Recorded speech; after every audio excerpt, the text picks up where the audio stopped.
भारत की वजारत ख़ारजा के मुताबिक अक़वाम मुत्तहिदा की जनरल असम्बली के इजलास की साइड लाइन्स पर पाकिस्तानी और भारतीय वज़राए ख़ारजा की मुलाकात तय पा गई है।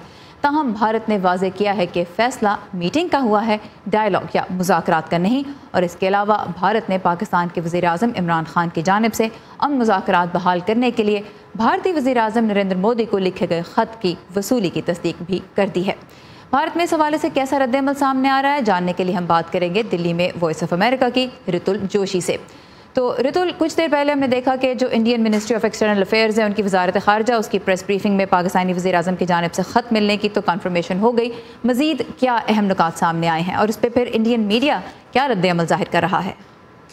जी सारा, आपसे बस थोड़ी ही देर पहले ये प्रेस ब्रीफिंग खत्म हुई, जहाँ पे जो मिनिस्ट्री ऑफ एक्सटर्नल अफेयर्स है उसके स्पोक्सपर्सन ने इस बात की तस्दीक की कि वाकई इस चिट्ठी इमरान खान की तरफ से आई है।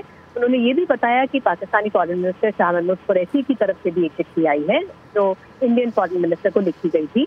बातचीत की पेशकश तो मान ली है भारत ने, लेकिन बार बार उनसे फिर ये सवाल पूछे जाने लगे कि क्या इसे इंडिया के स्टैंड के डाइल्यूशन के तौर पे देखा जाए, क्योंकि अभी तक भारत पूरी तरह से एक बंद रवैया अपनाए हुआ था बातचीत करने को लेकर और बार बार कह रहा था कि terror and talk can't go together.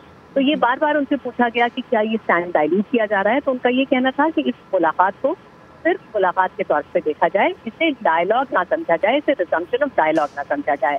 और ये भी बताने से उन्होंने साफ तौर पे इनकार कर दिया कि इस बातचीत में क्या क्या चीजें एजेंडा पर होंगी। हालांकि करतारपुर साहिब को लेकर उन्होंने जरूर कहा कि ये बातचीत में उठेगा और जहाँ तक टेररिज्म का मसला है वो भी को इस बैठक में उठाया जाएगा, लेकिन आगे क्या होगा, किस तरह से बातचीत आगे बढ़ेगी, ये फिलहाल एमनी कुछ नहीं बता रहा है।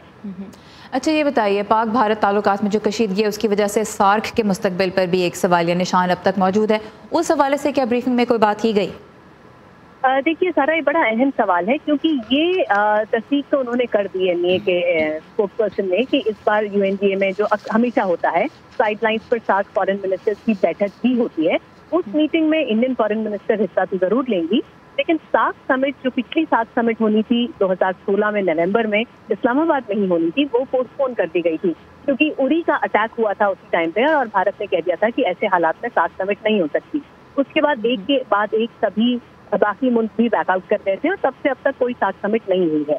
भारत ने ये जरूर कहा है कि सार्क को लेकर हमारा अभी तक समिट को लेकर हमारे रवैये में कोई तब्दीली नहीं आई है और फिलहाल ऐसे सूरत हाल कोई नहीं बनते कि सार्क समिट हाल फिलहाल में दोबारा कभी हो। ठीक, पाकिस्तान और भारत के दरमियान राब्ते की तो हमने बात की है। इस हफ्ते कल का जो दिन गुजरा है उसमें अफगान सदर अशरफ गनी भी भारत में मौजूद थे। उन्होंने भारतीय वज़ीर आज़म नरेंद्र मोदी से भी मुलाकात की।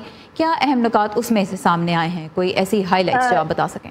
जी, चंद घंटे की पूरी विजिट थी जिसमें 1-1.5 घंटा उन्होंने तकरीबन बिताया नरेंद्र मोदी साहब के साथ। रीजनल सिक्योरिटी के बारे में बात हुई, साथ ही साथ तालिबान के साथ जो टॉक्स का एजेंडा है, जो पीस टॉक्स को आगे बढ़ाने की बात है, वो किस तरह से हो, क्या उसमें रवैया अपनाया जाए।